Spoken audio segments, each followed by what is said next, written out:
Bien, seguimos con los materiales, estamos en tecnología de los materiales. Este es el canal del profe Mario Peña, en el cual entonces habíamos visto propiedades de los materiales, habíamos visto un poco la edad de los materiales primero, propiedad de los materiales, habíamos podido ver entonces también su estructura, y ahora vamos a ver un poco derivado de la estructura de los materiales, hablar un poquito sobre lo que son sus estados.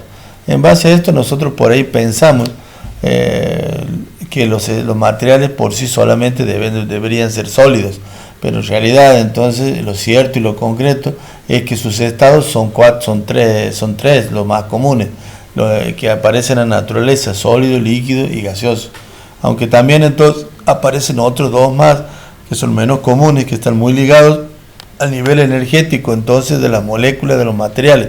Si subimos mucho la energía o la temperatura, vamos a poder ver que obtenemos un estado extra que se llama el plasma, y si bajamos demasiado la temperatura vamos a obtener entonces un estado nuevo que se llama el condensado de Bose-Einstein. Esos son los estados de la materia. Ahí vamos a poder ver, aquí en este gráfico vemos, este es el sólido, característico, todo el mundo lo conoce, desde primario lo estamos viendo, un estado líquido. Este vendría a ser un estado gaseoso, y justo ahí aparece simplemente el cuarto que sería como el de un plasma, lo que sucede en el Sol, por ejemplo, con los gases a altísima temperatura. En el modelo cinético molecular que explica estos estados, supone entonces que las moléculas, entonces, que son grupos de átomos, se comportan de diferente manera, de acuerdo al estado en el que se encuentran. Por ejemplo, lo que sí tiene en cuenta este modelo es que entre las moléculas existen fuerzas de cohesión, es decir, fuerzas que los mantienen unidos de distinto nivel o de distinta graduación. Esas moléculas pueden vibrar, pueden moverse libremente de acuerdo al nivel de energía que tengan en ellas, lo cual a veces aumenta con la temperatura demasiado, y que provoca los cambios de estado, por ejemplo, pasar de un estado a otro. Entre las moléculas también existen espacios vacíos dependiendo también del estado. Aquí se ve un modelo cinético molecular de cada uno. Los sólidos vibran, los líquidos están moviéndose ya, y los gases directamente se mueven. Las fuerzas de cohesión aquí son altas, aquí las de repulsión son altas y las de cohesión son bajísimas, y aquí son medias las fuerzas entonces de cohesión, como vemos. Entonces vamos a poder ver un ejemplo. Aquí vemos de un sólido. Los sólidos, los átomos y las moléculas están bien juntos, formando una estructura tridimensional. Cada uno de ellos está muy próximo entre sí, vibran en sus posiciones. Entre las moléculas van a existir grandes fuerzas de unión entre sí, por eso tienen forma propia, son incompresibles, resisten la formación, tienen propiedades mecánicas elevadas, digamos, en lo que son los sólidos. Son opacos por lo general al no dejar pasar la luz, ya sea reflejándola en el caso de los metales. Por ejemplo, algunos materiales sólidos son los más comunes: cemento, mármol, acero, plástico, vidrio, etc. Los líquidos, las moléculas o átomos están un poquito más separados. Aquí no tienen estructura tridimensional, se pueden mover. Las moléculas, las fuerzas de unión entre ellas son medianas entre sí, las fuerzas de unión o de cohesión. Todo esto determina entonces que los líquidos no tienen forma propia, adoptan la forma del recipiente que los contiene, pueden fluir, entonces son ligeramente compresibles. Es decir, que ante un aumento de presión, el volumen disminuye ligeramente. No hay un gran cambio de volumen, cosa que no sucede con los sólidos. ¿Sí? Ejemplo de esto pueden ser las naftas, los asfaltos, pinturas, solventes, materiales líquidos.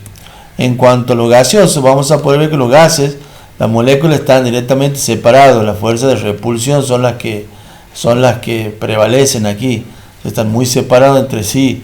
Las fuerzas de unión o de cohesión son muy bajitas, por ende no tienen forma propia y difunden. Es decir, que si nosotros ponemos por ejemplo un perfume con un algodón en una punta en una habitación, al rato vamos a ver que ese perfume ha avanzado en toda la habitación, se ha difundido, porque las moléculas del perfume, como son gaseosas, tienden a difundir y ocupar todo el espacio que poseen. Son compresibles, es decir, que experimentan grandes cambios de volumen ante un aumento de presión. Materiales gaseosos pueden ser el oxígeno que se usa en las soldaduras, el nitrógeno también en algunos procesos industriales como material industrial, el etileno que se utiliza en la industria para esterilizar o como hormona de maduración en la fruticultura, etcétera. Así son los distintos materiales con los que nos podemos encontrar. Estos estados son interconvertibles, estos estados, de acuerdo a los distintos niveles de energía que le podemos dar. Intercambiando energía, nosotros podemos, transfiriendo energía, digamos, nosotros podemos hacerlo cambiar de estado. Si nosotros pasamos de líquido a sólido, estamos solidificando. Si hacemos al revés, de un sólido a un líquido, estamos haciendo lo que se llama fusión. Mientras que si pasamos de un sólido a un gas o de un gas a un sólido, se llama sublimación. Sublimación de un sólido, de un gas a un sólido, sublimación, o de un sólido a un gas, entonces volatilización. Y también entonces vamos a tener que de un líquido a un gas se llama vaporización y de gas a un líquido, licuefacción. Esos son los cambios de estado, entonces los que pueden experimentar los materiales. Por lo general, entonces, a veces de acuerdo a las aplicaciones tecnológicas, los materiales entonces necesitan cambiar de estado.